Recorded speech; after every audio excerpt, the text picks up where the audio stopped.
राम नाम की पुकार लगाते हुए बड़ी आसानी से विशाल संजीवनी पर्वत को उठाने वाले, अपनी पूंछ पर आग लगाकर पूरी लंका को जलाकर रावण के अहंकार को खाक करने वाले प्रभु श्री राम के परम भक्त हनुमान जी। रामायण की कहानी जिसने भी सुनी है उसके मन में हनुमान जी के व्यक्तित्व की एक प्रतिमा बन चुकी है। हनुमान जी एक चिरंजीवी है जो कई युगों से इस संसार में धर्म का रक्षण कर रहे हैं। वो सर्व ज्ञानी है, शक्तिशाली है और एक ब्रह्मचारी की तरह अपना जीवन बिताते हैं। लेकिन अगर हम आपसे कहें कि हनुमान जी का एक ऐसा रूप भी है जो तंत्र विद्या से जुड़ा है और रामायण के एक वर्जन के अनुसार हनुमान जी का विवाह रावण की भांजी से हुआ था, तो आपको कैसा लगेगा? क्या हनुमान जी के बारे में हम जो बचपन से सुनते आ रहे हैं वो सब गलत है? क्या हमारे मन में बसी हनुमान जी की छवि सच्चाई से बिल्कुल परे है? इन सवालों के जवाब हनुमान जी से जुड़ी कुछ ऐसी कहानियों में छिपे हैं जिनके बारे में शायद आज भी ज्यादा लोग नहीं जानते हैं। सदियों से रामायण के कई अलग अलग वर्जन हमारे सामने आते रहते हैं और ऐसे ही एक वर्जन के अनुसार हनुमान जी कभी ब्रह्मचारी थे ही नहीं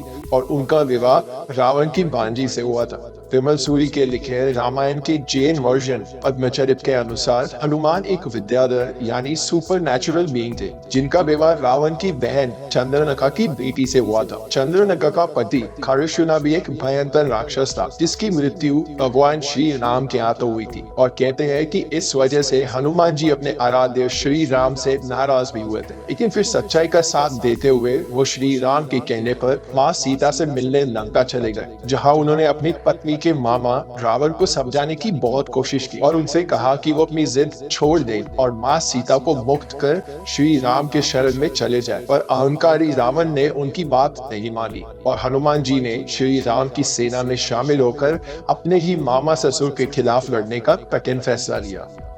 5 दिशाओं में देख रहे 5 चेहरे, 15 आंखें, 10 भुजाएं और हर एक हाथ में कुल्हाड़ी, गदा, त्रिशूल, तलवार जैसे अलग अलग अस्त्र लिए अपने पैरों के नीचे असुरों को रेंगते हुए खड़े पंचमुखी हनुमान जी। हनुमान जी के पंचमुखी रूप को उनका रौद्र रूप कहा जाता है और इस रूप को धारण करने के पीछे रामायण के युद्ध की एक बड़ी दिलचस्प कहानी छिपी हुई है। कृतिवास रामायण के अनुसार जब श्री राम और रावण के बीच युद्ध चल रहा था तब रावण ने देखा कि उसकी सेना श्री राम की सेना के हाथों परास्त हो रही थी। अपनी सेना की हालत देख रावण अपने भाई अहिरावण से मदद मांगने पहुंचा। अहिरावण एक मायावी राक्षस था जो माँ भवानी का भक्त था और तंत्र विद्या में माहिर था। अपने भाई की दुविधा समझकर उसने अपनी मायावी शक्ति का इस्तेमाल कर श्री राम की सेना को एक गहरी निद्रा में सुला दिया और श्री राम और लक्ष्मण का अपहरण कर उन्हें पाताल लोक ले गया। जैसे ही हनुमान जी श्री राम और लक्ष्मण की सहायता करने आगे बढ़े, अहिरावण बड़ा मनकर उनके सामने खड़ा हुआ और हनुमान जी और अहिरावण के बीच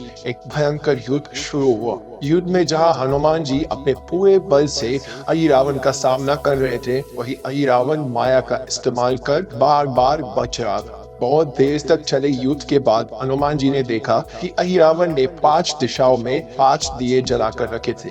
दरअसल माँ भवानी की कड़ी तपस्या करने के बाद अहिरावण को एक वरदान मिला था जिसके चलते जो शख्स ये 5 दिए एक साथ बुझाएगा वही अहिरावण का वध कर पाएगा। और इसी कार्य को अंजाम देने के लिए हनुमान जी ने अपना पंचमुखी रूप धारण किया। उत्तर दिशा में वरामुख, दक्षिण दिशा में नरसिम्हा मुख, पश्चिम दिशा में गरुड़ मुख, आकाश की तरफ हैग्रीव मुख और पूर्व दिशा में हनुमान मुख। अपने इस पंचमुखी रूप में आकर हनुमान जी ने 5 दिशाओं के दीपक एक साथ बुझा दिए और अहिरावण का वध कर दिया। भारत के अलग अलग हिस्सों में पंचमुखी हनुमान जी के कई मंदिर है और माना जाता है कि अक्सर हनुमान जी के इस रूप की पूजा सिद्धि हासिल करने के लिए की जाती है। लेकिन पंचमुखी हनुमान जी की साधना करना बिल्कुल आसान नहीं है। हनुमान जी के पंचमुखी रूप को अक्सर तंत्र विद्या से जोड़ा जाता है और कई तांत्रिक टेक्स्ट जैसे विद्या नर्व तंत्र में इस रूप के महत्व को अलग अलग तरीके से समझाया गया है। आज भी पंचमुखी हनुमान के मंदिरों में तांत्रिक तरीकों से हनुमान जी की पूजा की जाती है जिसमें 14 दिन और 14 रात तक बिना रुके मंत्रों का जाप होता है।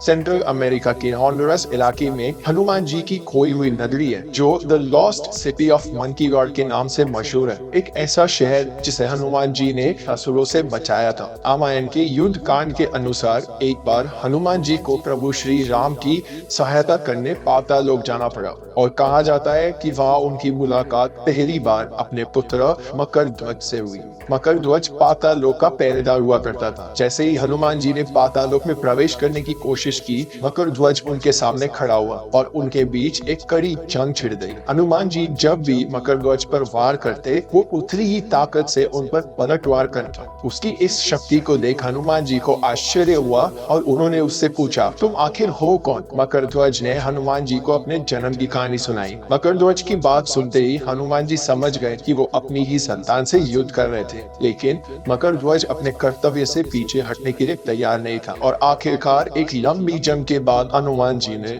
मकरध्वज को परास्त कर दिया और पाताल लोक में प्रवेश किया। भागवत रामायण के युद्ध कांड में हनुमान जी और मकरध्वज के इस मुलाकात के बारे में बताया गया है, लेकिन कुछ प्रचलित कहानियों के अनुसार पाताल लोक के राजा को हराने के बाद हनुमान जी ने मकरध्वज को यहाँ का राजा घोषित कर दिया था और लोगों का मानना है कि सेंट्रल अमेरिका के घने जंगलों में बसा ला सियूदा ब्लैंका शहर कभी पाताल लोक का हिस्सा हुआ करता था और मकरध्वज के यहाँ राज करने के बाद से उन्हें यहाँ एक भगवान की तरह पूजा जाने लगा। लेकिन आज ये शहर सिर्फ कुछ अवशेषों के रूप में मौजूद है। आर्कियोलॉजिस्ट ने जब 2012 में इस शहर के आसपास के इलाकों पर खोज की, तब उन्हें कई पुराने आर्टिफैक्ट्स मिले जो हजारों साल पुराने थे। इसी के साथ यहाँ एक वानर देवता की पुरानी मूर्ति भी पाई गई जो बिल्कुल हनुमान जी जैसे दिखती है। इन फाइंडिंग्स के बाद लोगों की मान्यता को और बढ़ावा मिला, लेकिन अमेरिकन ट्रैवलर और रिसर्चर थियोडोर मोर्ने का ये कहना है कि ये शहर हनुमान जी का नहीं बल्कि मायन कल्चर के लोगों का है और यहाँ मिली मूर्ति हनुमान जी जैसी दिखने वाले किसी और देवता की है जिनकी पूजा ये लोग करते थे। अष्ट सिद्धि और 9 निधियों के दाता हनुमान जी के बल और बुद्धि का मुकाबला कोई नहीं कर सकता, लेकिन एक समय ऐसा भी आया था जब उनके इन गुणों पर देवताओं को संदेह होने लगा और उन्होंने तय किया कि वो हनुमान जी की परीक्षा लेंगे। रामायण के सुंदरकांड के अनुसार जब हनुमान जी श्री राम की आज्ञा पर लंका जा रहे थे, तब उनकी मुलाकात सुरसा नाम की एक राक्षसी से हुई। जब हनुमान जी लंका जाने के लिए समुद्र पार कर रहे थे, सुरसा अचानक एक बड़े पर्वत की तरह उनके सामने गहरी पीली आंखें, बड़े दांत और एक लंबा भयानक चेहरा लिए सुरसा ने हनुमान जी का रास्ता रोक लिया। उसने हनुमान जी से कहा, अगर तुम समुद्र पार करना चाहते हो तो तुम्हें मेरे मुख से गुजरना होगा। हनुमान जी ने उसे समझाने की कोशिश की कि वो अपने प्रभु की आज्ञा का पालन कर रहे, इसलिए वो उन्हें उनका तारीफ करने से ना रोके, लेकिन सुरसा उनकी कोई बात मानने के लिए तैयार नहीं थी। उसने हनुमान जी से कह दिया कि उसे देवताओं का एक वरदान मिला है, जिसके चलते जो भी ये समुद्र पार करना चाहेगा उसे सुरसा के मुख से जाना नहीं पड़ेगा और जैसे ही कोई भी उसके मुख में प्रवेश करता